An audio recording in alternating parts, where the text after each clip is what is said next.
digest. From lane to the new shining ground, echo chants where the legends are found. Heroes carved in the heart of time, we march on through grit and grime. Oh Tottenham, Tottenham till I die. Raise the banner, let it fly through the rain, through the fire. This is my club, my only desire.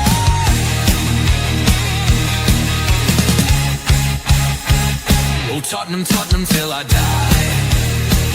Raise the banner, let it fly through the rain, through the fire. This is my club, my only desire. Echoes of King and Greaves in the air. Every goal, the sound declares. Heartbeats pound like a drummer's song, marching forward, fierce and strong. We're the ones who rise in the clash. Numbers running in a white shirt dash. History burns in the roaring crowd. Every game we scream it loud.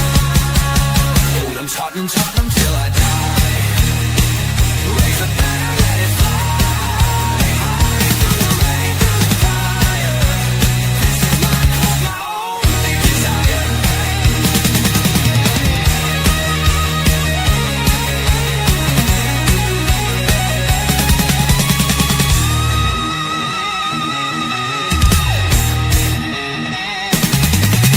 We're the ones who rise in the clash.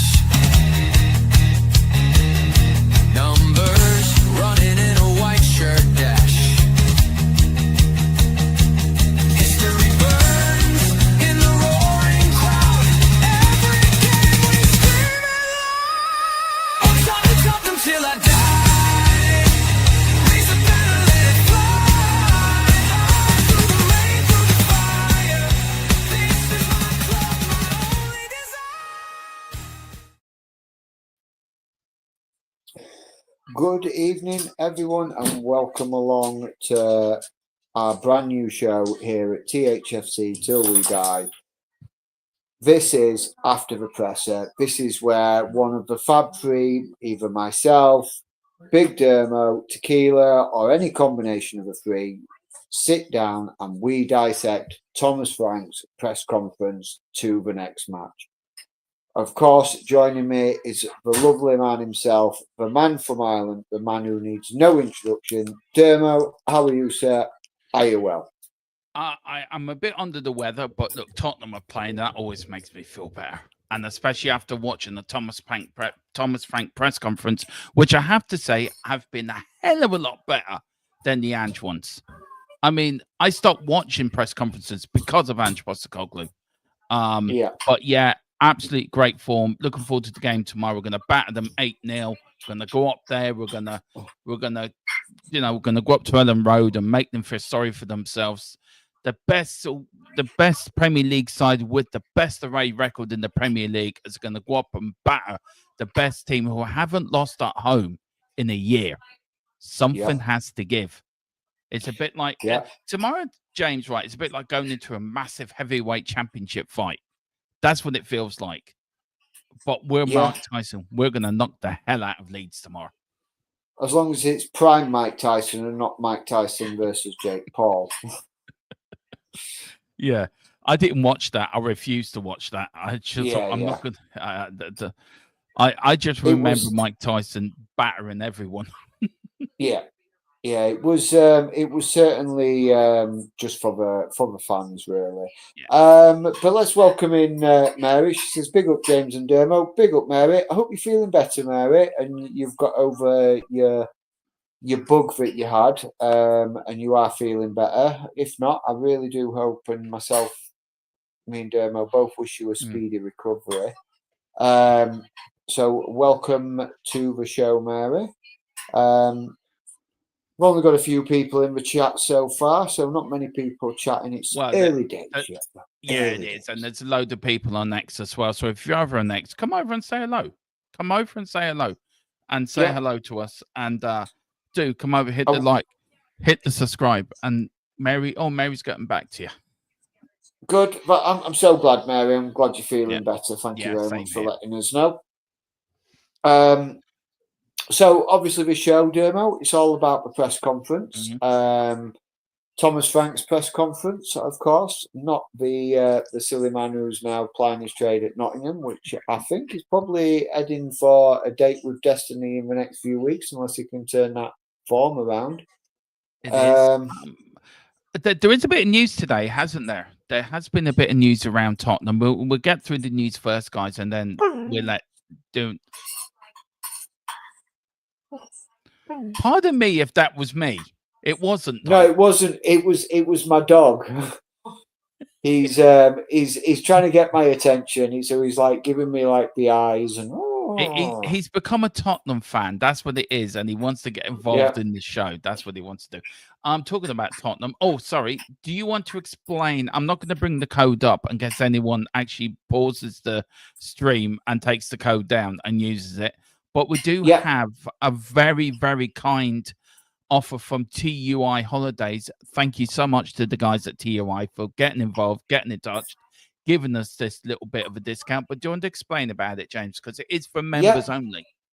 It is. So, guys, it's a big thing that we've got. And so, pick up your membership, spend £1, save £100 on your next TUI holiday. You can't ask for much better than that. In our members section on the episode description, you will find the members section. Click on there, and in there is a code and a link that you can use to book your 2026 summer holiday, saving yourself a nice £100. So by all means, pick up your memberships for 99p and save yourself £100 on next year's holiday. Can't ask for much more than that, really, in my opinion. So yeah, again, thanks very much for TUI for getting in touch and giving us that code for our members there. Yeah. And also, don't forget, guys, you still are sponsored by Private Internet Access, the #1 VPN in the world, better than NordVPN. You can have your NordVPN. You can have any other VPN you like. Thank you. Just give me Private Internet Access. €45 for 2 years plus 4 months free. Description below. We'll play the video later. Benton Core.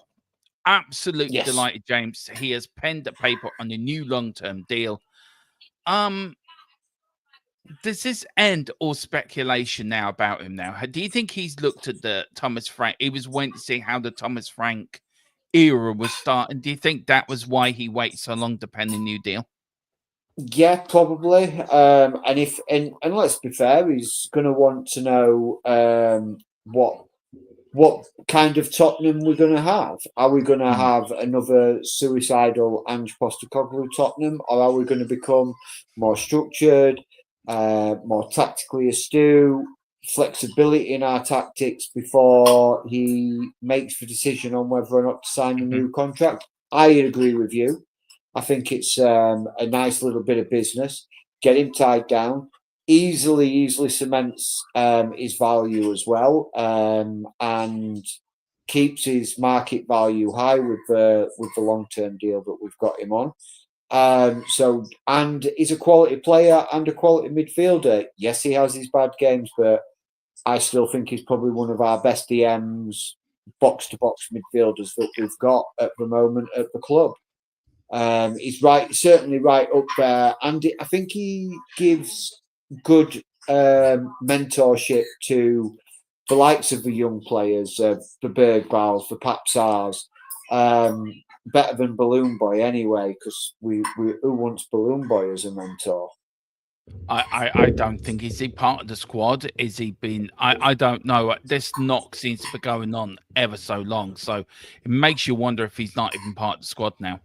To be fair, yeah, it does make you question certain things. Is he part of Thomas Frank's even plans?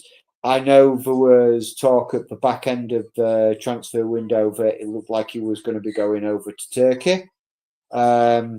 I think that could be a deal that gets resurrected in January, or somebody will come on for him in January. I think they'll be able to pick him up at Snip's price because Spurs will want him out the door, get the wages off, free the wages up for a player that's not going to be prattling around with balloons. Yeah, no, I agree with you. Big up to Iceman as well as coming in the chat. Big up to Iceman. Good evening, panel, and everyone in the chat. Look, I'm over the moon. Bentancur signed a new deal. We know it's a long-term deal. Do you think also with Romero signing a new deal, with Mickey van der Ven looking to have his contract improved? Yeah. Does this mean that the core of the squad are now prepared to put their faith in Thomas Frank and this new regime that have taken over Tottenham Hotspur? I think so. I think it shows intent and togetherness from the squad. The players are now jumping on that bandwagon of, okay, let's stay here. This is going to be a good process. It's a good project. I know we've been undergone a lot of different people's projects, and you think about the managers Bentancur has seen come and go in the club. Pochettino, Conte, Mourinho, Postecoglou, and now Frank. He's seen his fair share of managers as Bentancur in such a short spell of time. In the respect of football, it's such a short spell of time. But I think it shows the togetherness of the squad as well, and the fact that they knew he was. That they believe in what Thomas Frank is selling them, basically. Yeah, I think so too. I'm trying to look on the Tottenham website now to see if there's any thing. He's made 122 appearances in our colours today. After joining from Juventus in January 2022 on the same deal that brought Kulu to Tottenham as well in Conte's first season. That was the year we got top 4. A little quote for him. Rodrigo says, I feel really good. I am very happy to continue my story with this fantastic club. My family are happy. I have fantastic friends, teammates who work hard every day. I love this club and feel really good here. Winning the Europa League was a fantastic moment, and we want to build on this now to win more trophies. We have a new head coach, a new captain. I want to enjoy many more years at the club. Thomas Frank said he's extremely happy that Rodrigo has committed his future at the club. And I just think it shows again that there's a new sort of, I think myself, there's a new type of way we're doing business at Spurs. I feel under Levy, this doesn't get done. Under Levy, this would drag on and on and on. And then you get into January where he can sign for somebody else. Under Levy, Romero goes. I think Romero would not have signed a new contract. And I think the players have been given assurances as well. I think the assurances of the investment that's going to be coming into the squad, the investment in the club in general is going to have probably been explained to the team, and that we are committed to the team that we've got. And this is probably what the board and the owners are thinking. We're committed to the team and the players we've got. We believe in you guys, and we're going to reward you for the years of service and excellent play over the years with new contracts. And I agree. I think the Romero deal doesn't happen. I think this deal doesn't happen. I think Mickey van der Ven staying wouldn't happen if Levy was still here, because they're going to be looking at players are going to be looking and thinking, what's waiting for me here? Another 2-3 seasons of like potentially challenging for top floor. But I think it's a good deal. And go on, sorry. No, go on. I'm saying it is. I was agreeing with you. Yeah. I just think it's. Like I said, it shows togetherness in the squad that might not have been there 6 to 8 months ago. I think so. I agree with you. Look, great on Benny. signing a new contract. It's great to see at the club, and a little bit of a jigsaw being fitted in, I think. Now, we're not going to dwell too much on the next couple of stories because we do want to get on to the press conference. This is what this show is all about. Now, just keeping a slight tab on our former manager. I know Tequila wants him back at Tottenham now, so he keeps telling me. Yeah. He's madly in love with him, apparently. He is. I'm just shocked that he's on a 180-degree turn. Now he wants Ange back. Just unreal. He said in the press conference today, I knew I was getting the sack at Tottenham about 3 or 4 months before I did, but that didn't stop me from winning something. Yeah, he won something, so he can say I done it. Just very quickly on the Forest thing. I said earlier, I think I said it earlier in a short video I did when I was out this morning. I did something very quickly live, about 7 minutes long. And I know I said it on the member show, pre-game thought show earlier. I feel sorry for the fans, for the Forest fans, but I don't feel sorry for the club. No. I don't feel sorry for the owner. I don't feel sorry for Ange. I don't feel sorry for the players, but I feel for the fans. He hasn't. I mean, Jess was on, who's a Leeds fan, who joined me for that member show, said he hasn't learned anything from Tottenham. No. It's same old. Does he survive? One question on this, and then I think we'll move on. Does he get the Christmas? If their form continues the way it's going, then no, I think he'll be gone. If he can pick up a few wins, start to make the team look like it's playing, I think he'll see January transfer window. But we all know football, and football is a very fluid sort of business, we can say. In regards to what could happen with managers.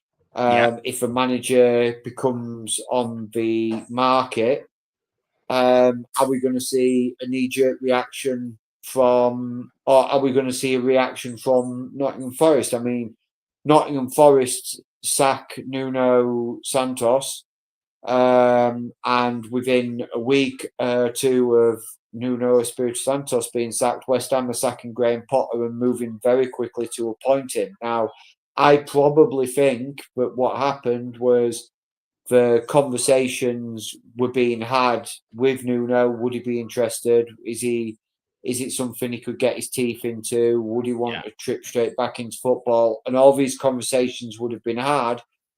And if West Ham have got the right sort of answers from him, then West Ham are probably telling him, give us a week, we'll get rid of his manager and you'll be in the job.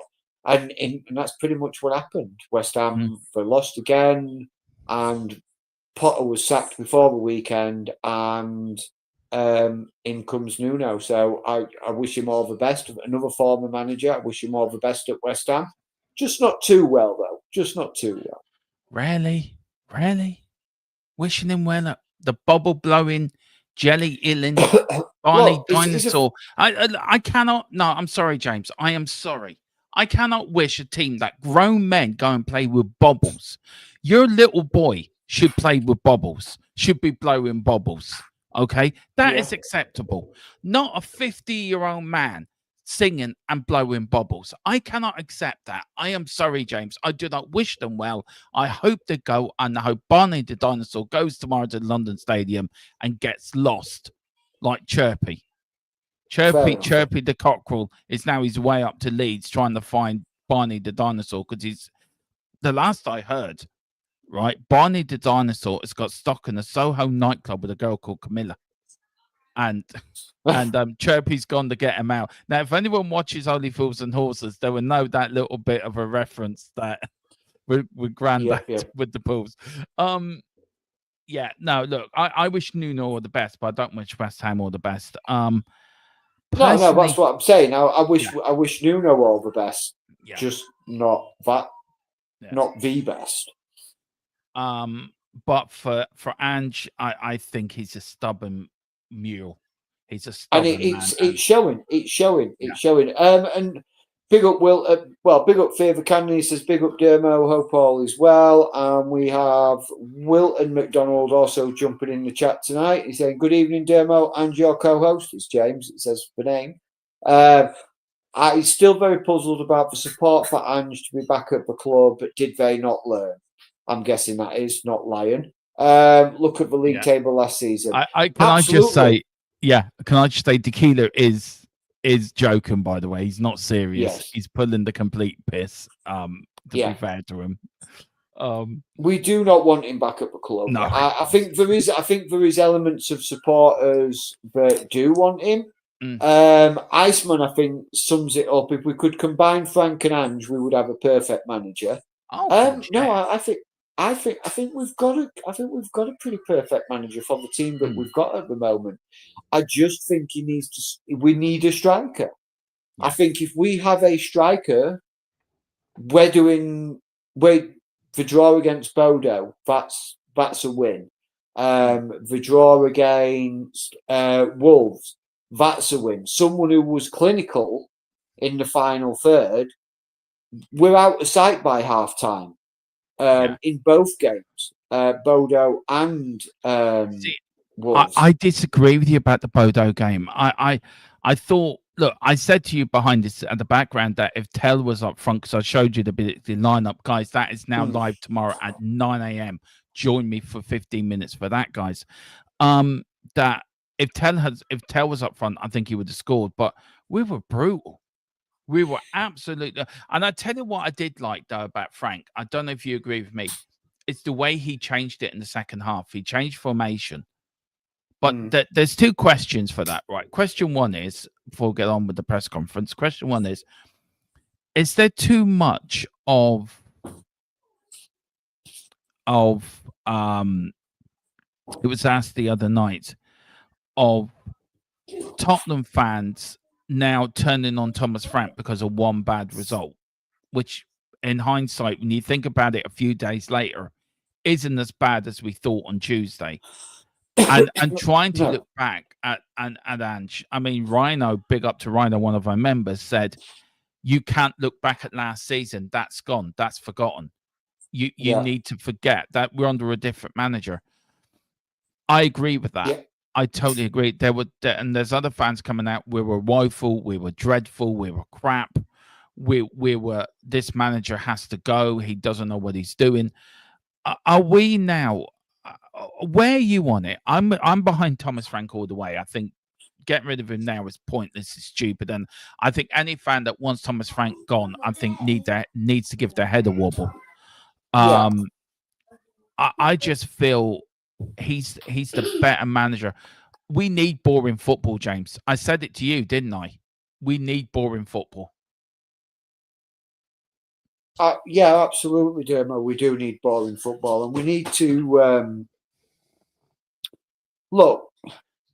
Yes, we would love to win every game in the league, but I agree with you. If people are calling for Thomas Frank's head already, they need to check themselves. Yeah. They really, really do, because it's like, what do you want? He's taken over a team. He's had one transfer window to try and get some players in who he wants, who can strengthen our team. Yes, we have signed, I think, 2 quality players. Well, in fact, 3. Realistically, when you think of Xavi Simons, Kudos, Paulinho, we haven't seen Randall Kolo Muani yet. No. So we're all waiting for that day with bated breath. So I just think you've got to give the man time. He's not completed or assembled a squad that's or a team even that is going to fit his system and how he wants to play his game of football. We've still got We've still got some long-term injuries out. We've got Decky out. We've got Madders out. We've still got Dragusin out. So Ben Davis is just working his way back in. So we have we have to give him some time. And I agree, Ronnie. Wolves and Bodo were shocking results, and we should have been beating them. Absolutely 100%. We should have been beating them. But we didn't beat them. But we didn't lose either. You go back 12 months to our We would have previous lost manager, we'd have given up. Hmm. We'd have been 2-0 down against Bodo, and then it'd have been like, oh God, what's the score actually going to end up? Against Wolves, we'd have run out of ideas. But the last two, for those last two games, we've kept plodding away. We've kept trying. We've kept plugging. We've kept fighting up until the last minute. Paulinho's strike, brilliant strike, got us the point against Wolves. And then the fight back in Bodo, it was like in Norway. So, look, yes, they're not ideal results, but there's always going to be bumps in the road. Yeah, of course there is. Always going to be bumps in the road. Yeah. So, just to let you know, Salvino of Man City, I will bring it up. I've just seen it. I think this is just breaking this bit of news. I'll bring it up here, signed guys. a new contract. Yeah, to 2031. So he won't become the Yeah. Spurs in the summer. So that is a no-go. Guys, I have big up to everyone. I have started your predicted lineup. So at the end, I will bring them up at the very end. Just to, me and James will go through them and we'll give them a mark out of 10, James. Yeah. And let's see what we do.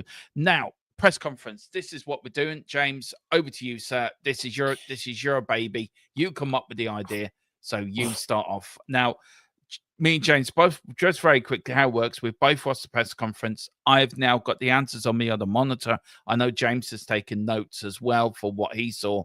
So this is where you guys get in as well. Let us know if you think we're seeing something different to what you think you guys saw. This is where you get involved. James, over to you, bud. Yeah, one of the first questions of obviously Thomas Frank was, can you give us the latest team news regarding Romero, Solanke, Colomwani, players who were like Romero, we all know missed the trip to Norway. Solanke, we found out has had minor surgery, and there's this sticky dead leg situation that Colomwani's got. So Thomas Frank was asked regarding these players, and he gave positive updates on all three of them. Really, it wasn't all doom and gloom in regards to them. I know you've actually got Thomas Frank's response to the question, Dermo. I mean, what did Thomas Frank say? Let's have a look at what Thomas Frank says, and we'll give our opinion on it. Yeah, Thomas Frank said Romero is fit and available and will start tomorrow. I mean, firstly, that's just great news. Our captain's fit. Brilliant, great news. That's promising news. There was contact on the foot and the medical did a great job. So I think it was a great decision to leave him back on Tuesday. I'm just like that. Yeah. I rarely do. I think it was a great job, a great decision. If that was Ange, he would have bought him. There's the difference in the managers. There's the difference and the medical team as well. He has trained and he's ready for tomorrow. As I said in Bodo, the time frame we will know more when we come back from international break. Colo has been on the pitch in the last 2 days. Oh, sorry, has been on the last 2 days, so that's been very positive. So, for what I can gather from that is that Romero's back. Colo has now been on the pitch for the last 2 days, and Solanke, of course, with the minor ankle operation. Surgery. I think that'll see him out to probably December, January time before he's back. Yeah. But on Colo, that's great news on Colo, though, isn't it? It is. Colo. It's great. Yeah. I think, saying very quickly, James, question to you. I think once he gets up front, I think we're going to have a devastating front three, by the way. Yeah, absolutely. I mean, Colomwani is big, he's tall, he's strong, and he's pacey. So he's going to be able to, if those balls do, like, everyone says Richarlison, you can't play the ball high to Richarlison because he doesn't have Yeah. the strength to hold it up and turn. Kolo Muani gives you that option. He's big, he's strong, and he can hold up the ball. He can bring other players in, but he can also turn that ball and play with his back to goal, but turn it and drive the attack forward. So the wider players, your Kudos, your Tell, or Simmons, whoever's playing out, or Odegaard, whoever's playing out on that left-hand side, which I don't think Thomas Frank has actually sort of figured out who his best left winger is at the moment. No, I don't think he has. So I think with regards to that is having someone like Randall Kolo Muani in the up front leading the line gives you that other option, because you can play the through ball and he's got the pace to break lines, but you can also play a high ball or a long ball up towards him, and he has that ability to hold up the play and use some of that strength to hold the ball up and bring other players on, allow other players to break forward with him. So I think it is great news that he's back on the pitch, he's back on the training pitches, he's on the grass. So I would like to possibly see him in at least make an appearance in the Newcastle Carabao Cup game after the international break. I think that should be sort of a target for him. Yeah. What we got? We got Villa away in the 19th. Yes. You may see Kola. I think you may see him at Monaco. To be fair, yeah, you could see him at Monaco. What, on the bench, and maybe bringing him on as more of an impact sub. I Get think some so, minutes in the leg. Yeah, I think you'll see him on the bench for Villa and you see him on the bench for Monaco. I think he might get the start at Everton, and then I agree with you. He does get the start for Newcastle. What really worries me about that Monaco game very quickly is Eric Dyer. He knows how to take penalties, which is a shocking revelation to me, because he was shit when he was at Tottenham. How a player can actually get a move to Bayern Munich and Monaco and play shit as he did is beyond me. I do not know how, but big up to you, Eric Dyer. Big up to you. Let's see if anyone. Big up to Philip Brady, the Godfather. Big up to you. It says good to see Van de Ven in the leadership. Yeah, we'll get onto that, Philip. Listen, hope you're doing well, Philip. Yes, Ireland is under a bit of a battering by Storm Amy. She's coming in full force. Now, I'm on the East Coast, so I've got the tail end of it. Mr. Brady, bless him, is in the eye of the storm in Leitrim. He's in the county that's under an orange or a red warning. So, Mr. Brady, I hope it's okay. And as I told you before, and I said to you today, keep your hand on your wig. Don't lose it.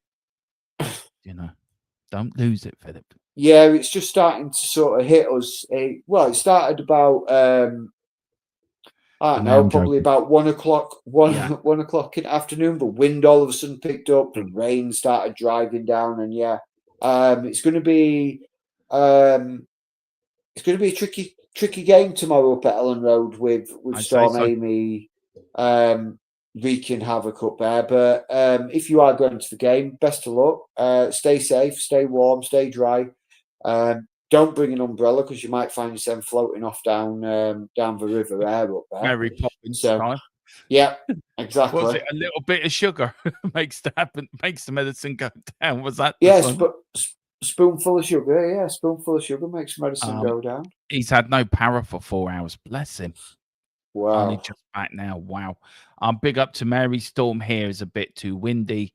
Ronnie saying Romero. I don't know if you read out Ronnie's one, James. Go on. I don't agree with it, but Romero could have played in Bodo, but right decision not to play him. Not to play him today. I shut up a lot of Spurs fans saying Coutinho put in Argentina first. Then yes, I do agree. Sorry, Ronnie. I read your message. Sorry. Yeah, so I think Romero not being taken is exactly the right move. That's what he's saying. He's saying Romero, he could have played, but at what cost would he have been? Would we have played him at? Seeing him play, he could have very much said to Thomas Frank, before the Leeds game, I'm not fit enough. I want to stay fit for Argentina international duties. And he's basically said, no, I'm fit, I'm ready, I'm available. Play me, I'm ready to go. And it does like what Ronnie says there. It stops people saying that Cut is putting Argentina first over his club when very much so he's playing playing against Leeds. Oh, and our lovely Ferdy is in the chat. He's just popped in saying he says should sell Benty. New contract just means we need to put up with him a bit longer. I disagree with Tequila. I'm sorry. I do too. I do too. I think I agree with you, James, on this. Sorry, Tequila. Okay, I'm going to go balance. He comes into the chat and instantly gets shot down where he's a pick. No, I'm going to be balanced and say, yes, he's probably right on the performances we have seen of Bentancur. If it was the Bentancur of old, I think it was Tequila. Yeah, see, there we go. That's the point he's making. He's been paused since that injury. Yeah. And that's the point. I think that's a very good point to bring up. Since his LCL, has he been the same player? No. No, he hasn't. But has he been completely and utterly shocking enough to want to sell him? I think he's shown glimpses of the old Bentancur. And I think it's a long process coming back from a torn ACL. It doesn't just go away overnight. There's going to be niggles. He's going to have doubts about the strength. That's going to be in his own mind as well. But I think keeping him around is, like I said at the top of the show when we started talking about him. I think having him around is only a good thing for the younger players in the squad. Yeah, Mike, Dermo's gone. Sorry, Wilton saying, sorry, guys, that storm is the remnants that the storm that passed through the Bahamas. I hope I've been safe so far, but the season does not finish until, November 30th.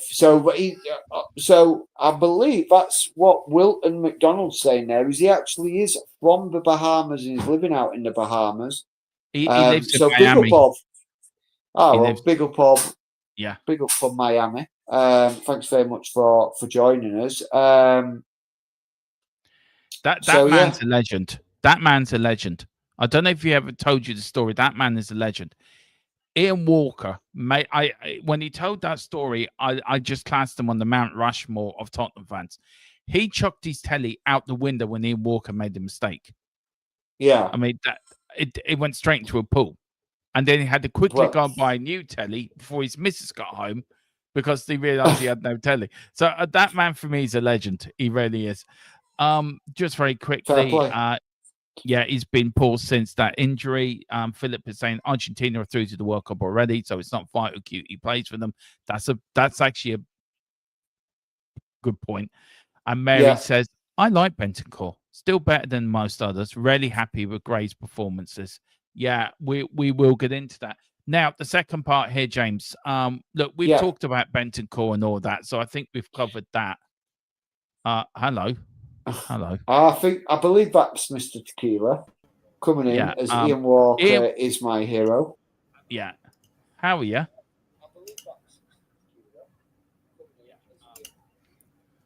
I don't think he's quite there yet. No. I'm just waiting for him to come on with his Ange impersonation after last night's Forest game. Nah, mate, we're Spursy, mate. It's Spursy, mate. Yeah. Ange, how do you describe Forest's performances last night? It's Spursy, mate. It's Spursy, mate. They're going to be sleeping with the Kangaroos, mate. Spursy, yeah, mate. And also, just very quickly, the Forest fans were calling you to be sacked in the morning. Does that bother you? Nah, mate. Just to be are, mate. Just to be are. So it's their opinion. It's just to be are, mate. Okay. And very quickly, season 3 always better than season 2, mate. Yeah, season 3 always better than season 2. And just very quickly, have you taken your owner out for a Greek dinner yet? And have you paid for it, or is he paying for it for you? Yeah, mate. We can have some shrimp on a barbie, mate. Oh, Them the koalas. No, mate. I swear to God, we can do this all season, Tequila. I tell you, this could become a comedy act. You and me doing this. Just to be our mates.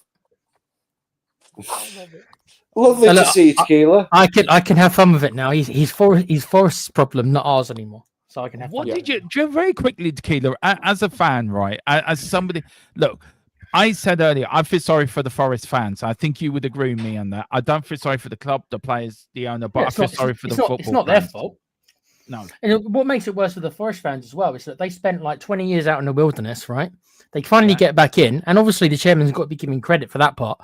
But just like the chairman's being given credit, just like Levy was, his decisions now could end up costing them. I'm not sure they're going to get relegated, but he could end up costing them big time because they were on the cusp of doing something special, and they've just poof.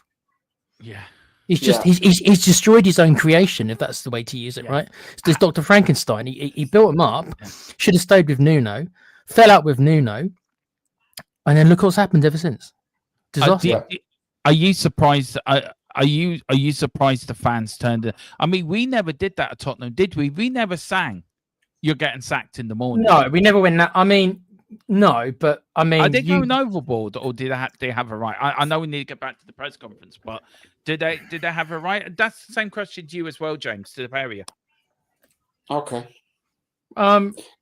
Yeah, but Dermo, when you say that we didn't do it to Ange, do you remember the scenes like I did when Ange was fighting with us? I remember seeing somebody taped it. I can't remember what the match was. We lost, obviously. He comes over to the fans. Our fans are not saying very nice things. They're calling him fat and stuff like that. And that stuff I won't stand for. I'll slag him off all day for his footballing decisions, but I'm not really going to slag him off for his appearance. Stuff like that is just silly, right? And they were saying, "Oh, you fat Watson," and they was getting to that level, and I was uncomfortable. I was like, "Okay." I don't think you need to be fair. You don't need to be doing. I don't think you need to be doing. By all means, criticize the man for his football stuff, but don't be. There's levels, you know. So we could be nasty to him as well. So let's not get that wrong. I think as well when Man City scored end of the first season, Man City scored to beat us, and there were sections of the Spurs fans cheering that Man City had scored, basically because it stopped Arsenal winning the league. So and he lost his proverbial with that section of Spurs fans that were cheering that Man City had scored, and he even came out in his post-game press conference that at no circumstances should home fans be cheering that we've conceded a goal. Don't care who it's against or what it stops, we shouldn't be cheering that. And he was mightily upset and annoyed by that sort of behaviour. Do you think that Andrew just didn't get it? Did he just not understand the kind of rivalry of Arsenal, which seems strange because you thought you would have? Did he just not understand how much hatred there really is between the Spurs fans and the Arsenal fans? Like they couldn't handle Arsenal winning the league. They would rather do it. Could he just not quite process the dislike, I suppose, between the two clubs in Arsenal and Spurs? I mean, I'm not saying that it not worked with teams with big rivalries. I mean, he worked Celtic. He was managing Celtic, and Rangers is a big rivalry. But if he never sort of had the issue of his Rangers, his Celtic team being behind Rangers, and it being sort of on the boot being on the other foot, so to speak. Celtic were always the dominant force in Scotland. So I think he just did not fully understand how much of a passion we hate them up the road. So I just don't think he got it. For me, Tottenham Arsenal is a rivalry that is like at kindergarten level. Celtic and Rangers is a whole nother universe. I mean that is a completely different ball game altogether. And look, at that time, I think you were part of Channel Killer. I don't think you were, James, but I was totally against this losing to Man City. I very much come out. I'm supporting my team, win, lose, or draw. It doesn't bother me if Arsenal win the league. I don't care. It doesn't bother me. All I care about is Tottenham winning. I'm doing the best we can do. I get it that North London derby. I hate losing to Arsenal. Tequila would tell you, it's true, isn't it, Tequila? I rarely get upset when we lose to Chelsea and Arsenal and Liverpool. I rarely get pissed, don't I? It's the one games I hate losing. Well, you just said it there between Rangers and Celtic. I mean, how would he have felt if it would have been exactly the same and Rangers would have won the title, and Celtic had to eat a loss to make sure that Rangers didn't win? Would he? It wouldn't have happened, Tequila. It would not. That question would have come up. That would have come into the conversation. I just think he should have known better, because he's been involved, like you just said. He's been involved with such a heated rivalry up there. How could he not understand? He must have understood. I'm confused. It confused me. Yeah. Right. Let's get back. This was we dealt with the Bentancur one. James. So we sort of covered that. Now he was asked about the January window. Now the leadership group, I'm leaving that out because we're going to do a video on that ourselves. We're going to do a separate video on the leadership group because I think that's a video, but as a show by itself. So James will go. But it was asked then, James. Go on, you read it out. Go on. You do. Yeah, it was asked, when will you get a chance to speak to Vinay, Johan, I'm aboard, in terms of looking ahead, even to January, because it goes so quickly. Then to that response, Thomas said, yes, to be fair, it goes quickly. Everyone is well organized. They are probably a week after the window shut. We knew Levy left then as well, by the way, or 2 weeks maximum. They will start preparing for the following window. So Vinay and Johan are on top of that, preparing that. And then we will have a meeting relatively soon when we will start to talk about it and progress the plan from there. Guys, when January windows is good, this is going to be a really important window. I've gone on record to say that I'm giving this is Enix or the Lewis family with Viv and Charlie and P and just first names, James. He knows them all. It's like he's having dinner with them. He knows them all. He's got them all on his phone. Got them on speed dial. Yeah, and Fabio and Johan, Dino and Thomas as well. Took me to a lovely restaurant last week. They touched you up there, mate. Yeah. But yeah, I'm sure they would have been. How important is it to get this window right, guys? How important? It's vitally important. If we're gonna progress, it's vitally important that we get this window absolutely spot on. It has to be perfect from start to finish. Whether that is all our business being done early, which I would prefer, rather than leaving it till last minute, which has been typical Daniel Levy style. But with Daniel not leading that line, I'm hoping this will change for the transfer window process. Yeah, I agree. Look, Tequila, with the big baldy fella gone, you've said yourself you forget he's gone, which is fair enough. Mm-hmm. You forget how. I mean, you may have talked about this actually more than me and James have actually. I've said I want to see changes done this January. I'm giving them this window, January window, to prove to me, and probably the summer to prove to me, they mean business. How important for you is that we get the right players in January? We know January's difficult as it is. Question to the area: which position do you want to see us get in this January? As well, the first part of the question, as for how important it is, I don't think it's important at all for me. Because as far as I'm concerned, I don't care what they do in January. I will care what they do next summer once they've got a proper window. In January, I'm not saying you can't ever do business, but it's always compromised. And what I mean is that you're always going to be paying more because most teams won't want their players to go halfway through the season. In the summer, it's different. So I actually am giving them a total pass for January. Doesn't mean I don't want to see anyone come in, but I won't judge them based upon what we do. Next summer, I would judge them based upon that. Yeah. As far how important it is, next summer, I'm going to be controversial here. Nobody's going to agree with me, but I don't care. If we're going to spunk, if Enoch are really going to go through with this, and I have my doubts, if they are going to even contemplate spending 400 million or something like that, I don't want to give it to Thomas Frank.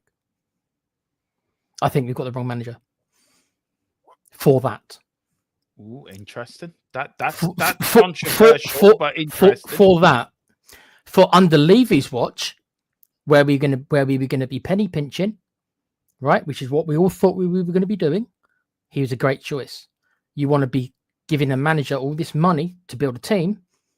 I'd rather have someone like Conte. I know he's gone and he won't come back. I'm giving you an example. Who needs that money, and you know he's nearly a guaranteed success if you give him that money. Jose also. Thomas Frank is totally unproven when it comes to spending proper money.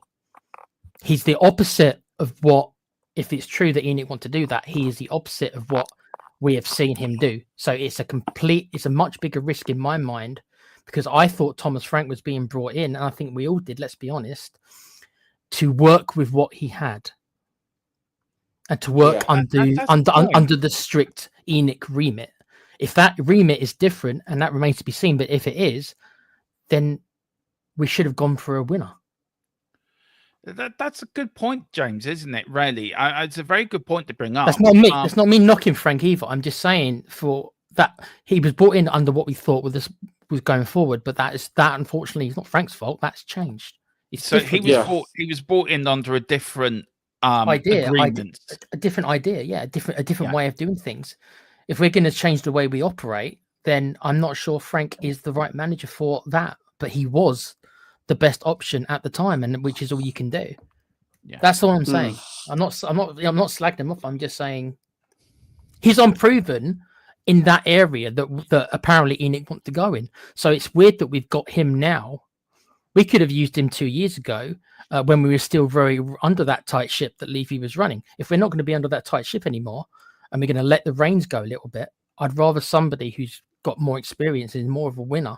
Because Frank, although he's done a very good job at Brentford, hasn't proven to me that he's a winner. That's all. Yeah. Managers have to start somewhere, don't they, James? We all know that. You look at Fergie, didn't win anything for the first sort of how many years he was at United and spent loads. I think Frank can be a winner. I think you might agree with me on that one. I think he's got the nous to do it.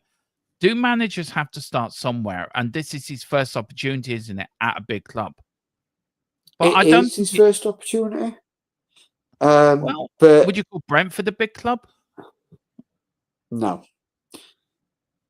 I very much like Brentford. They're not a big club. No. They're not a big club. They're a mid-table Premier League club with flashes of... I think you're being generous there. I think if you look at the size of the club, they're probably a championship club. And that's all due respect to Brentford. If you look at the size of the club, they're probably a championship club. But they've done very well to punch above their weight, though. Very well, yeah. Definitely. And there's an Irish manager there as well, James. And because he's an ex-Irish international, Irish assistant manager, I'm keeping a very close eye on Brentford because of that. But does Tequila have a point on that? But with Vinay, with the question, with the meeting with Vinay and that, when do you want that meeting taking place? How quickly do you want everything sorted out for January? I want it done. Ideally, I'd like it done in the first. As soon as the transfer window's open, I want every deal completed to give the maximum amount of time for players to get into the squad and see how it is. I think the biggest trick is this, certainly in the January window, is we have got to certainly look at our homegrown players and mainly our homegrown players. Really, is we're going to need to sign some homegrown players. It's all very well and good going out and spending 50-60 million on European players, but it's not going to count for naught if I can't play or we can't register him in European competitions or Premier League competitions because our homegrown quota isn't isn't at the correct level. So we've got to be careful. If we are going to sign a foreign player, I believe that we're going to have to sell at least one or two. So the players that are actually at the club now, who like Matisse Tell, who's not got registered in the first section of the Champions League, he will be able to be registered again if we can get rid of some foreign players and maybe bring in some English players, change the squad around. But yeah, I think it's going to be an interesting window. But I would prefer most of the business to be done within the first week of January. Yeah. Just one question each to you. Just probably a word-worded answer probably on this, guys. Goalkeeper. I know. Gerard asked it. Said we need a keeper to start with. Kingsley and Vicario. Who's your number one? Just a one-word answer. Vic is the number one. Vicario. Even after the mistakes he's made, has he become a bit? Has he become a bit? Look, he was responsible for the 2 goals against Brighton. He was responsible for the goal against Wolves, where he should have caught that ball, and I called it out in the watch along. He's a great shot stopper. Is he a bit like Lloris? A little bit, where errors now we're losing points because of it. Yeah, but would you then put him in the same sort of bracket as Onana, who cost Manchester United so many points? Near Onana.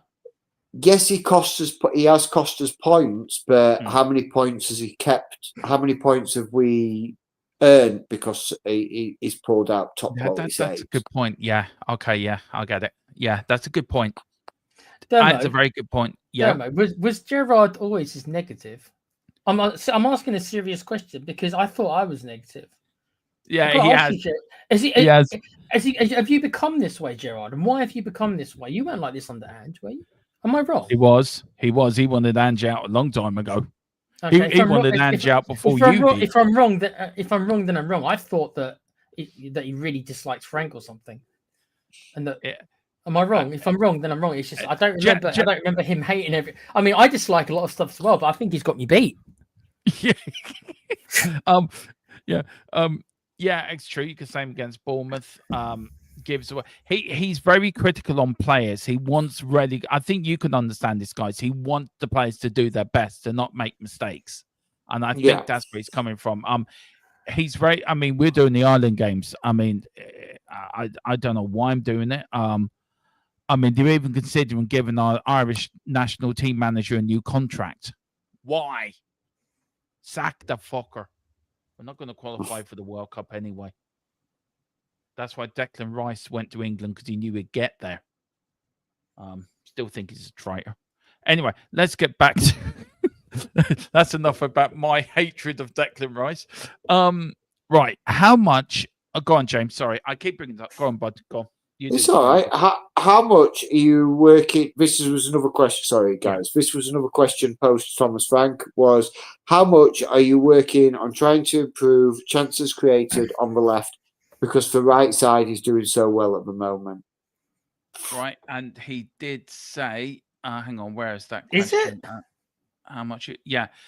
Is the right side doing so well? I've got to ask. Well, let's see what Thomas Frank has to say. Thomas said, I wish I could do his accent, but I can't. I'm sorry. I'm not as talented as the individual below. I mean, I would love Tequila to read out the answers in Ange's accent. That'd be so funny. But anyway, see, he's at it again. You can hear him in the background. Just here we are, mate. I want it balanced. I want it. I want it balanced. I want to think about that because if you're creating chances, then the other side are finishing it. So that's not too bad. If you just look at the stats, I also think it's fair to play that Mo and Pedro. Let's say that relationship is really well. It seems that it's a little bit inconsistency. They've found each other, so that's good. There's probably been a little bit more in the two different left backs. Both Jed and Destiny are different wingers. So how can we get a little bit more of that consistency in there? That links a little bit to a little bit more in sync now. Flow, we tried to work on the final third. I'm relatively positive about that. Wilson is showing promising signs. Xavi is showing promising signs. I think that this bit, I think you guys are going to fall off your chair. Richie has scored 3 goals and been fit for the whole period. I mean, that's a shocking statement in itself. I'll be honest with you. When I was watching the Bodo game and he clattered into Kudos and Kudos got whacked in the back and Richie was down, I thought, well, that's him injured for 6 months.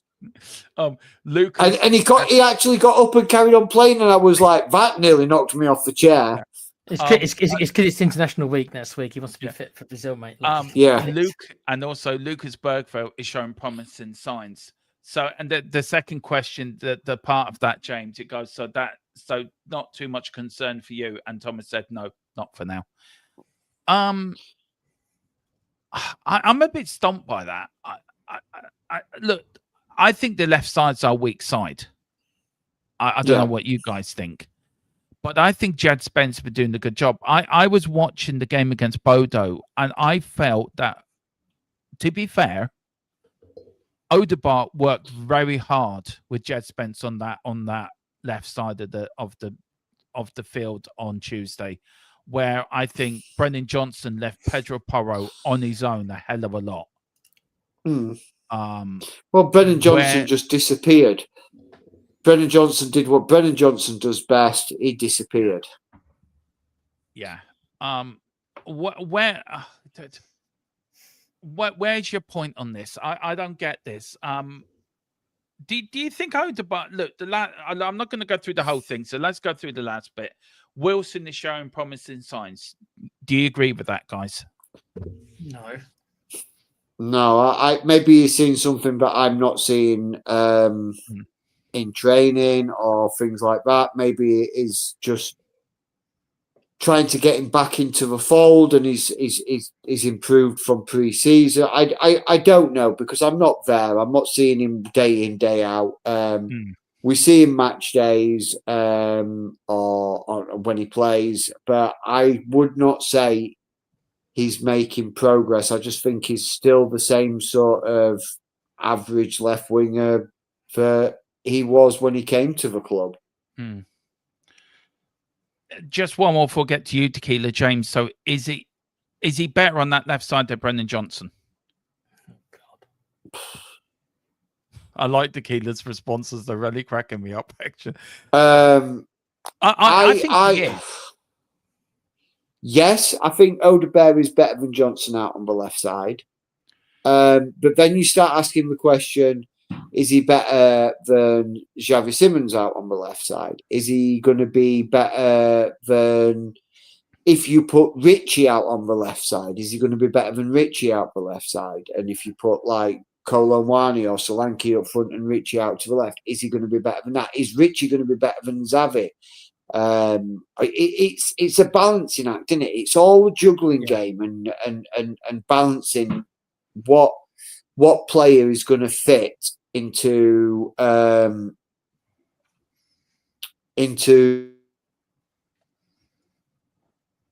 we're playing. So yeah, it certainly is an interesting one.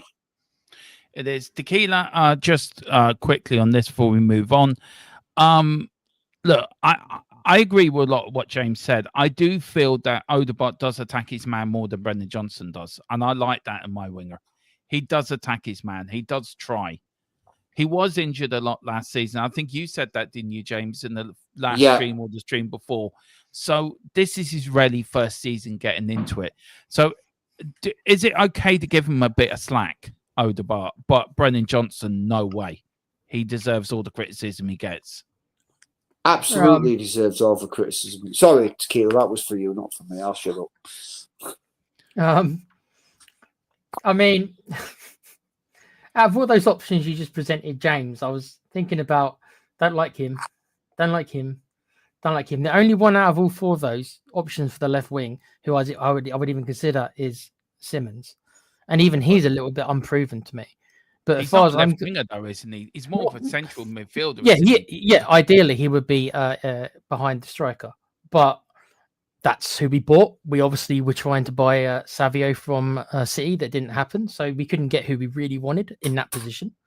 So this is what we're left with. But Richarlison on the left, no, not for me. I don't think he's good. I think he's good in either role, but not on the left.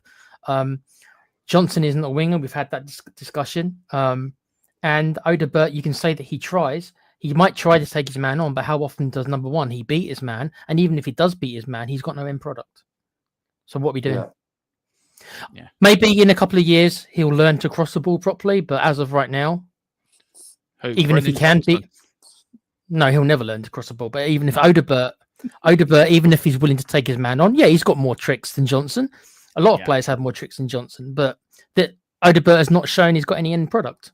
I don't think he showed that at Burnley. I still don't know what the idea was. I think Levy just saw young player.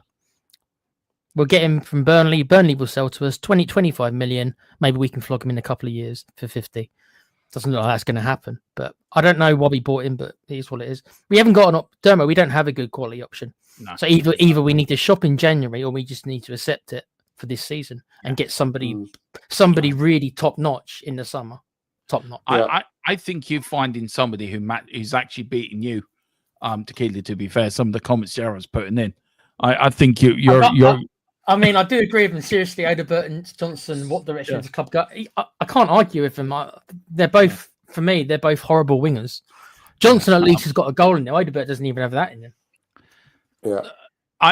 You saw the predicted lineup I put, and you know what I said, James, didn't I? I struggled with the front one, and I was tempted to put Johnson up there. I didn't, shock horror, but I have made a change up front. 9 o'clock tomorrow. Join me and find out who I've picked. Big up to Paul Brown as well. Odegaard.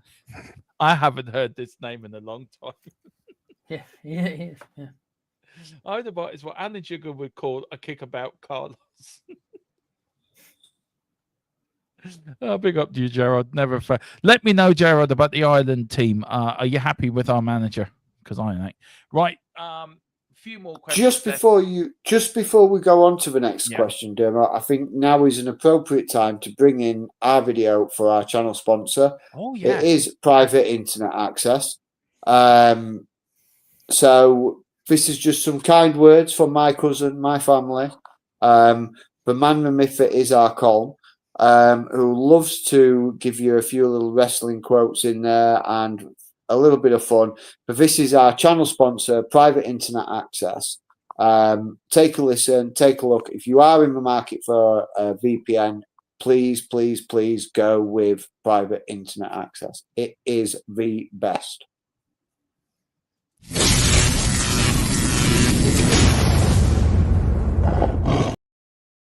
Wrong video. What are you playing there? Wow, James did all that setup for you, Dermo, and you played the wrong video. That was something Colin actually built for me to put into the intro. It's something with Dermo, you know what that's like? That's like Kudos dribbling past two players, puts it on a plate for Richarlison and blazes that over the bar. That's what you. Yeah. Would you like to introduce your cousin again very quickly? I have got it. Yeah. Are you sure? Are we set up? Yeah. I mean, this is a proper professional situation we've got going off here, Dermo. We need better. Are you sure? Yeah, I think so. But this is, guys, maybe private you're internet access. I'm not. Well, maybe not. This is private internet access introduced by my cousin. Please have a listen. Please pick it up if you're interested. No. Let me talk to you. A little reference there. But I'm going to stop messing about.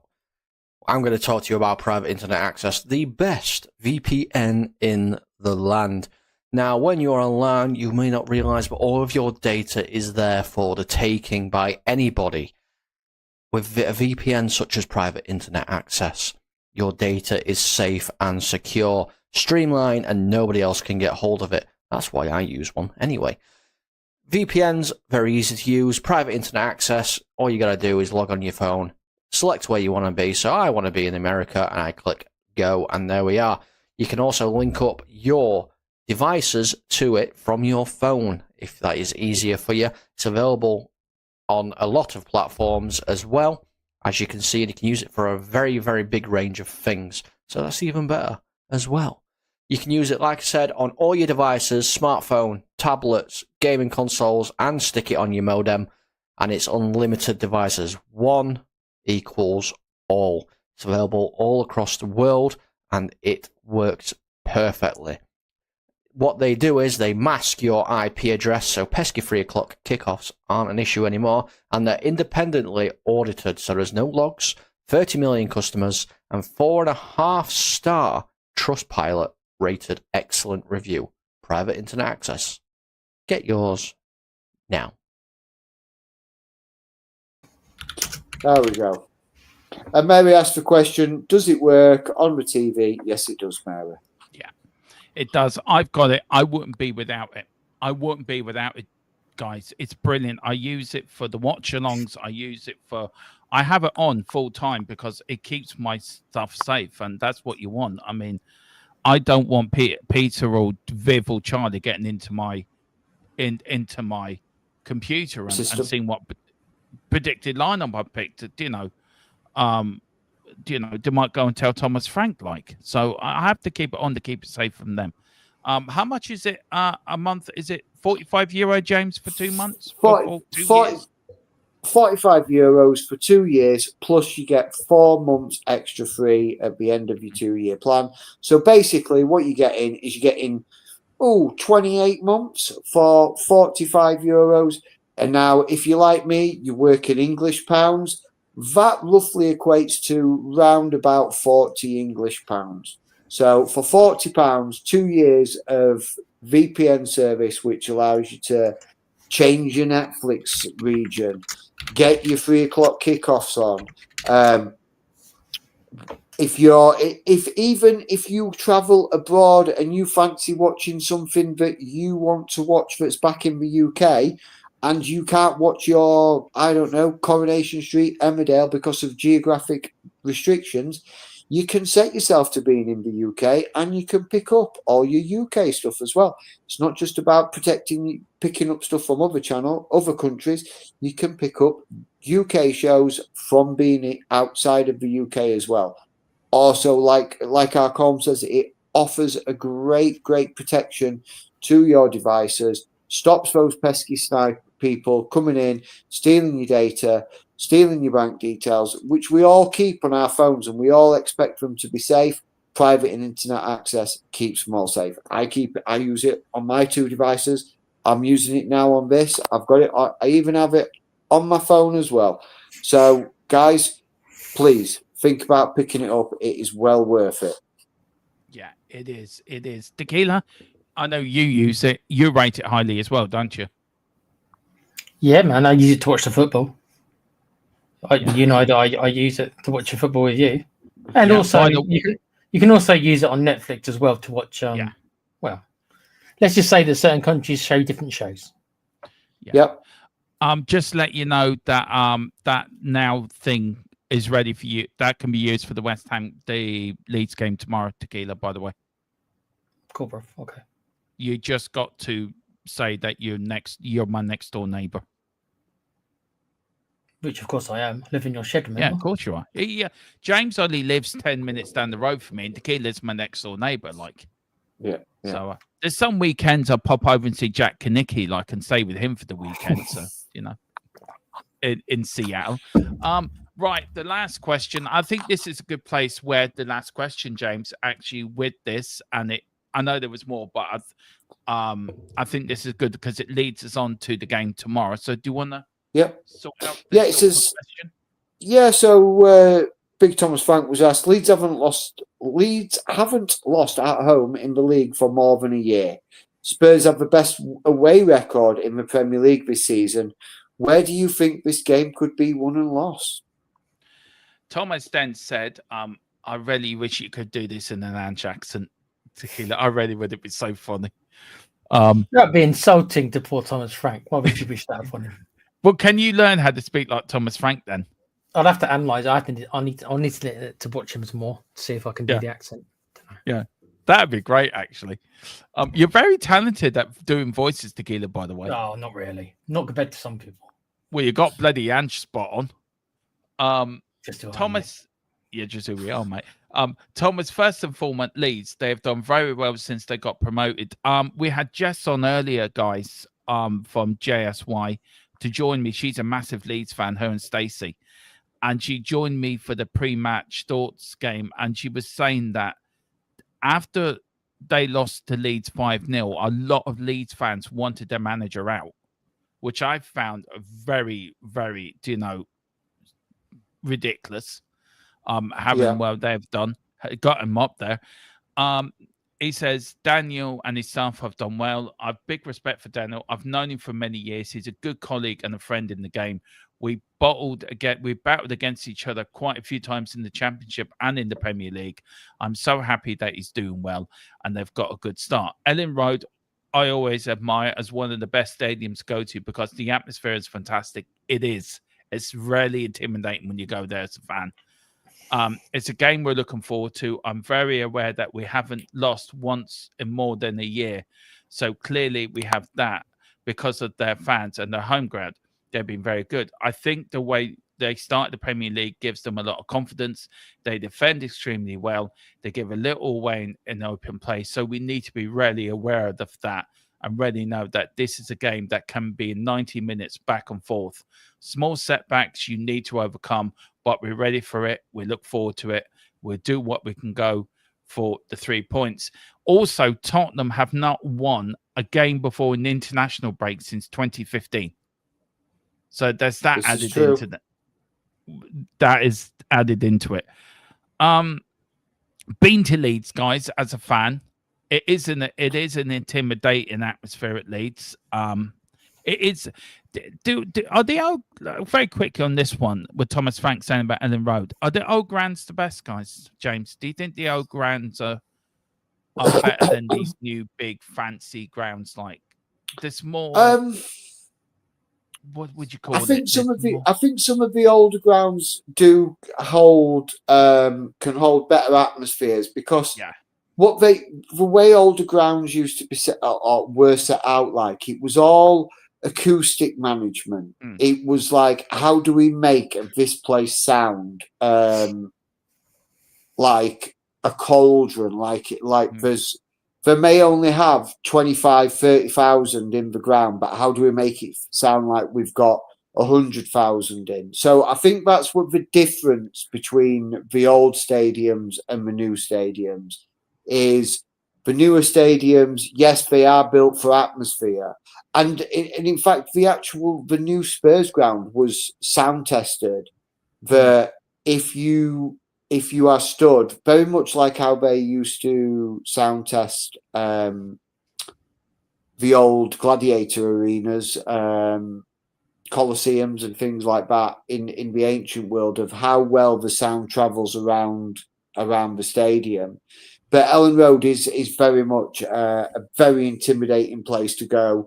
The fans are very close to the pitch. So yeah, I think the old stadiums are not, the new stadiums are not built like the old stadiums, but I think it's now for different reasons rather than what they were. Big up to Tottenham. Tom as well said Leeds do have a big fan. They do have a massive fan base in Ireland. Actually, Leeds really do.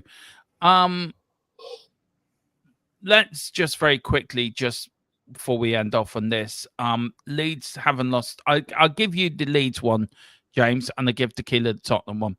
Leeds haven't lost at home in the league for more than a year. Are you worried that Tottenham might slip up tomorrow? No. See, in a nutshell, no. See, I can't say any.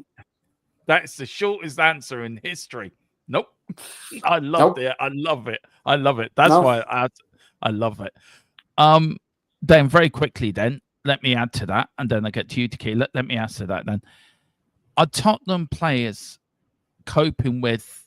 Last season, we had problems with like Galatasaray and sort of environments where it was a little bit hostile. Do you think this Tottenham team are better at it than last year? I think we're mentally stronger, yeah.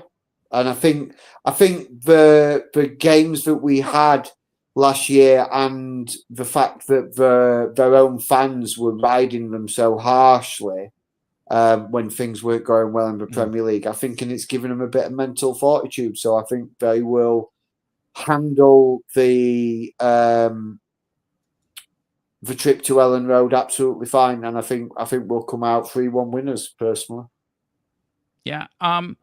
Tequila with Tottenham now having the best away record in the Premier League this season. Does that surprise you? And secondly, do you think we can go into this game Premier League wise with a lot of confidence?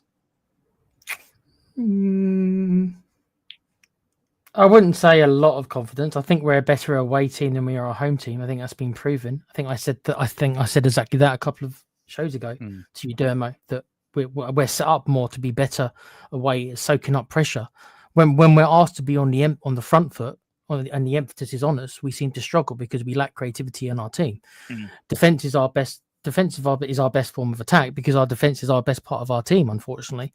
So if Leeds are going to come at us, which they probably will, because they will be the home team and their fans will probably demand that they do, that will suit us more. So I think that we're going to get decent results away from home. It doesn't mean I think we're definitely going to win or anything, but I easily can see us getting another draw, which I think's acceptable. I think Leeds are, they're not a top team or anything, but I think they might end up 12 to 14. Surprise.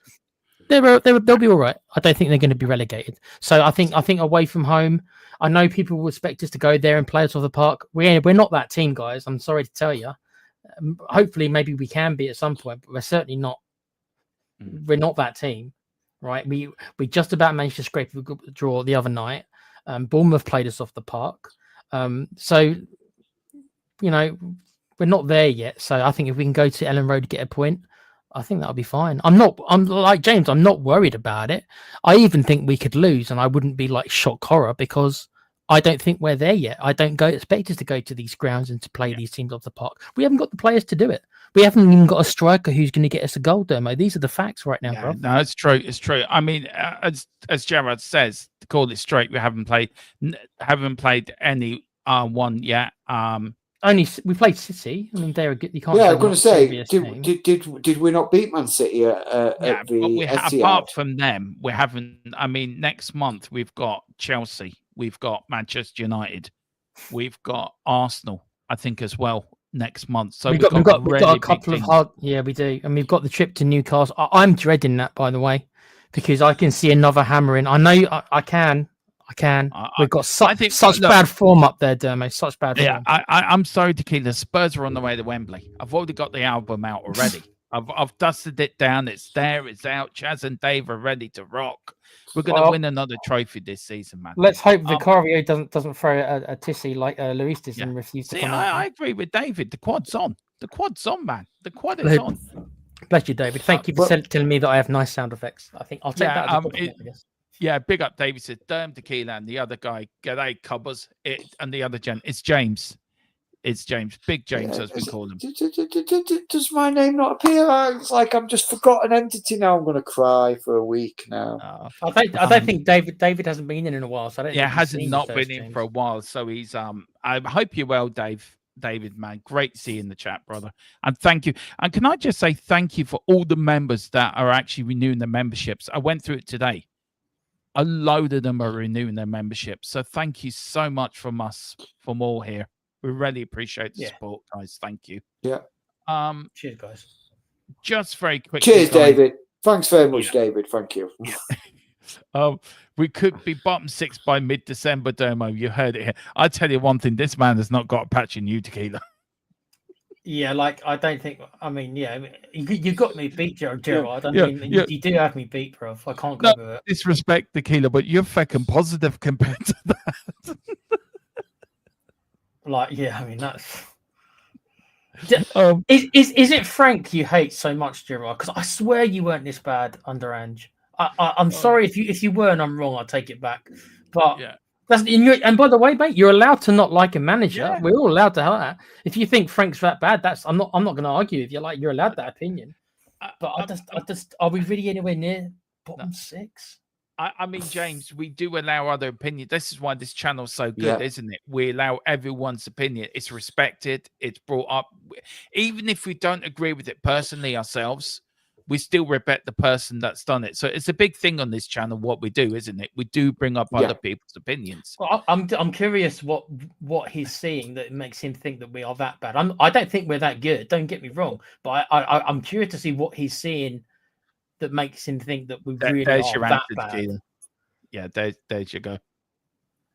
Yeah, but it's not all the players, Gerard. We do have a lot of dross. Don't get me wrong, we do, but we've also got some decent players as well. They're not all dross. So, a lot of them are, but not all of them. Apparently, you're an Australian now, Tequila. I'm not a Pommy. I'm Irish, so you can get me out of this conversation. And James is Irish as well, by the way, so he's out of this conversation. I'm actually, if we're going to go into genetics and where I actually am, I'm part Irish, part English, half Australian. So, well, I have offered, and it has been confirmed by the Taoiseach today that Tequila and James are now official Irish people. So you're now Irish citizens now, by the honorary Irish citizens now. So there you go, Tequila. You're an Irish fella now. That's nice of Mary. I tell you what, Mary, that's a lovely gesture. Is that? Oh, thanks, Mary. You don't have to do it, but thank you so much. I know one charity I will go is the one that Tequila is going through at the moment.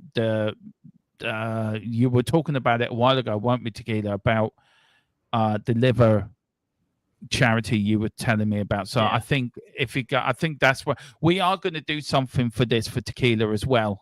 He is one of our own, so we are going to get together and try to do something and try to drum up enough information on the liver thing, what Tequila is going through. And I hope it's okay for me to say this, Tequila. I hope I'm not. No, but I've always been open about it. You know that. Yeah, it's fine. Yeah. Gerard asked a question of me. He says, James, seriously, how many real top players do we have? I have actually answered this question before, Gerard, and I will answer it again. I believe we've got 4. Damn, I was 1 out. Which 4? I'm curious.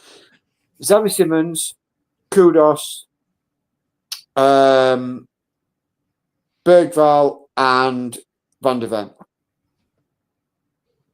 Not Romero. I picked 5. And Romero.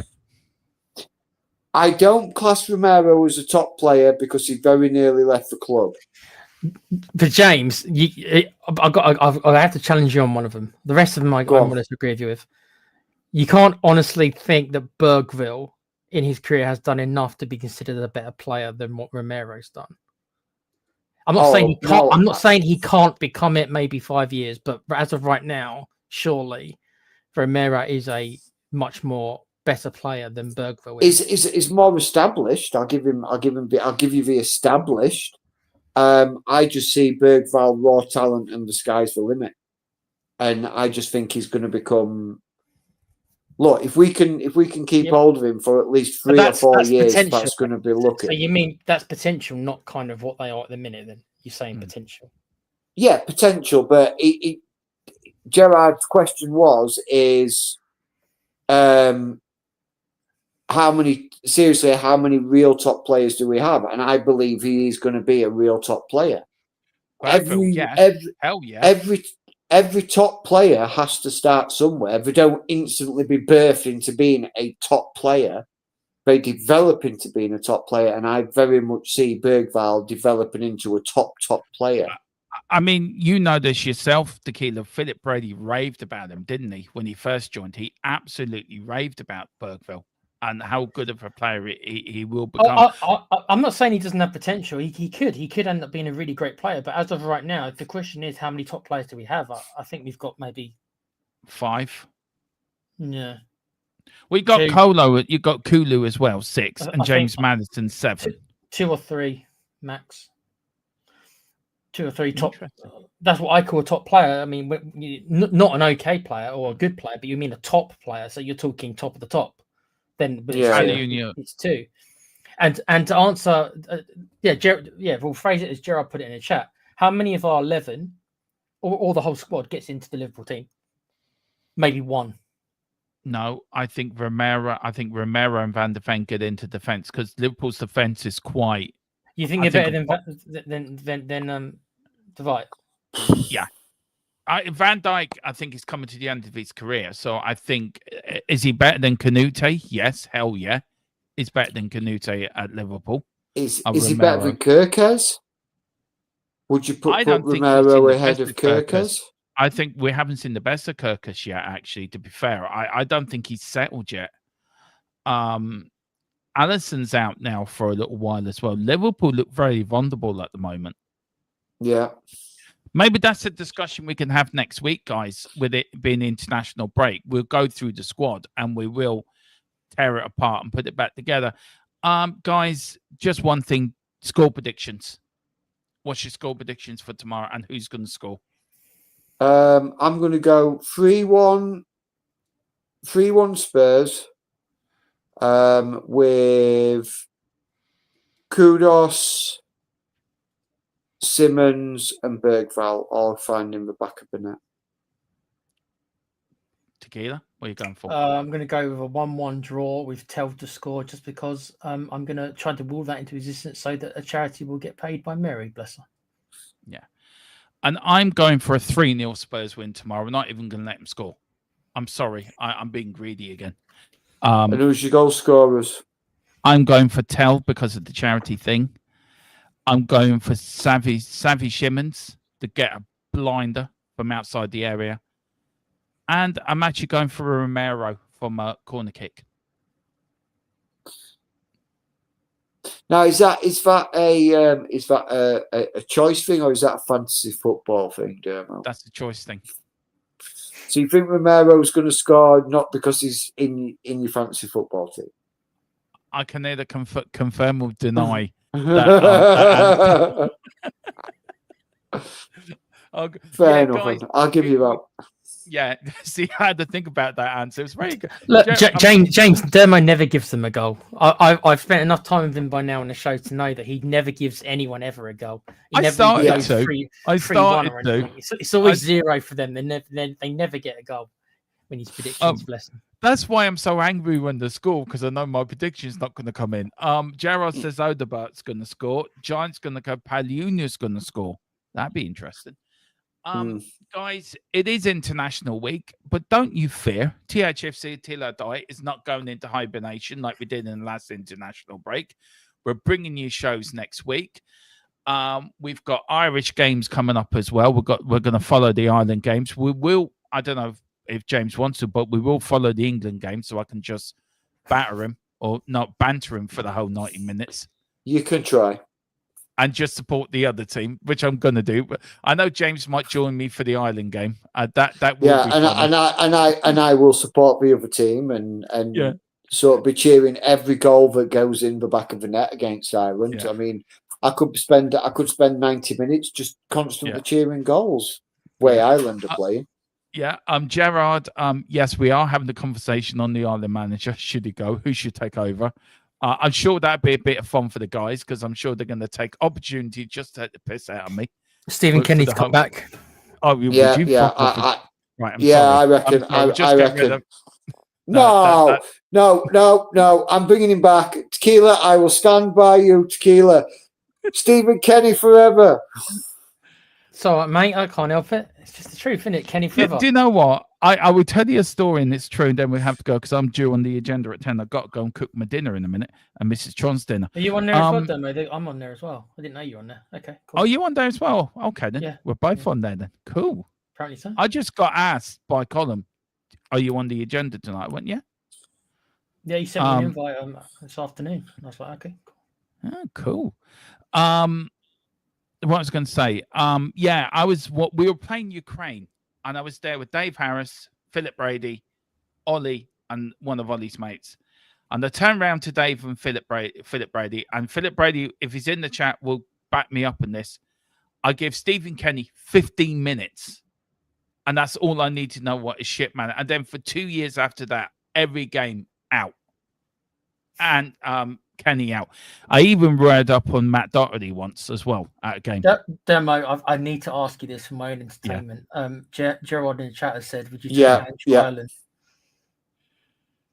Do you know what? I would. I really would. Anything's better than what we got at the moment. Anything is better.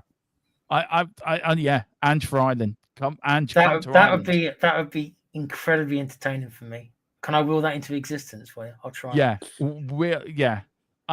I think the job should go for, and we will talk about it next week because I think it'd be a good topic to talk about into England and Ireland. But I think Roy Keane and Damien Duff, Gerard and Tottenham Tom, and don't what you guys think.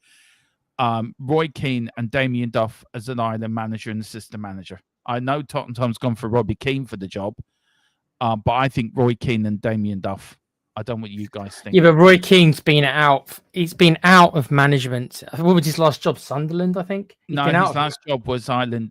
Martin O'Neill's assistant manager when he was a manager of Ireland in 2016. When did he manage Sunderland? Oh, back in the. Was it before that? Was it before that? Yeah. Okay.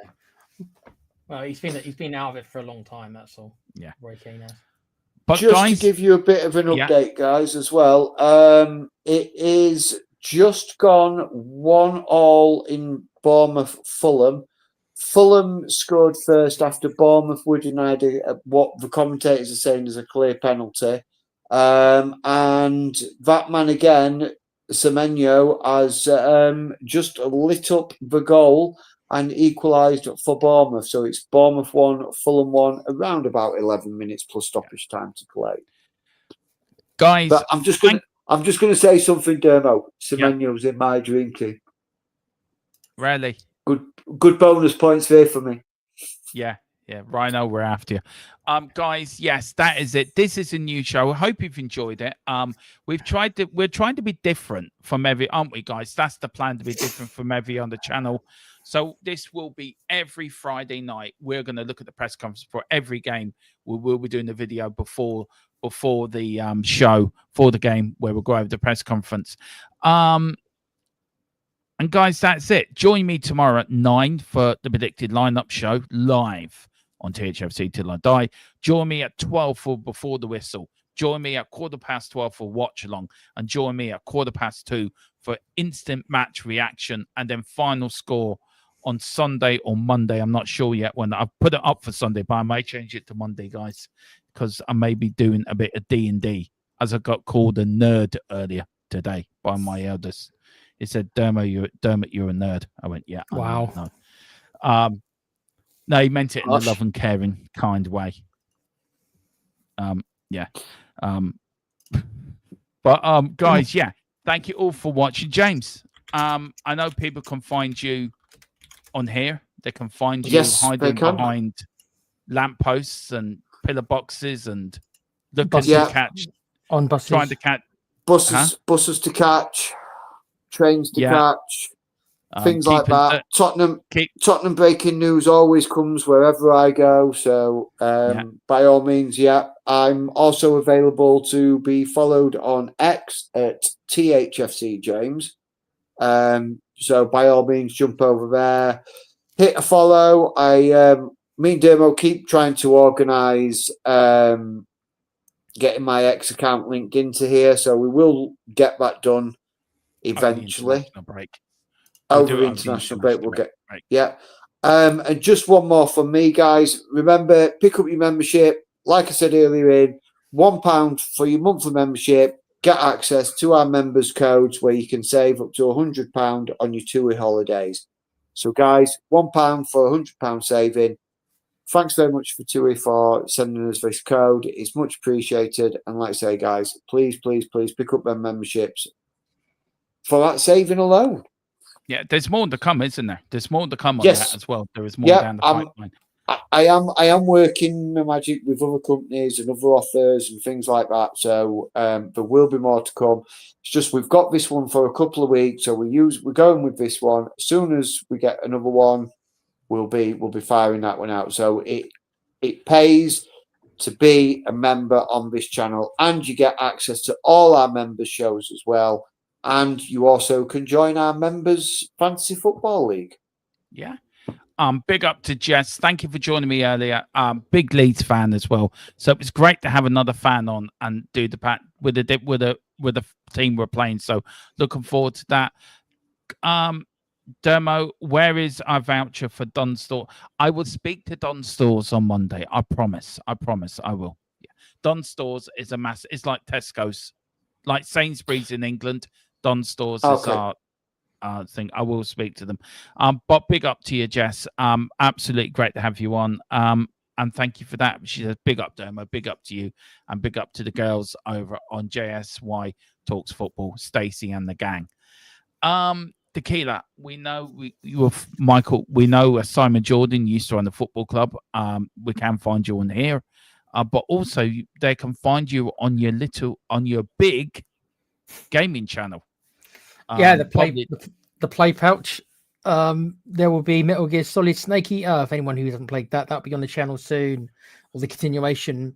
Red Dead Redemption 2 is coming, and I think there'll be we're going to do a South Park game soon. One of the South Park games is going to be coming on the channel.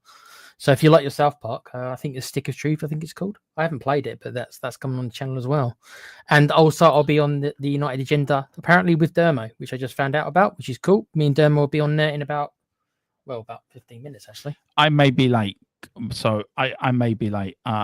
So I will join you on there. But guys, thank you all for watching.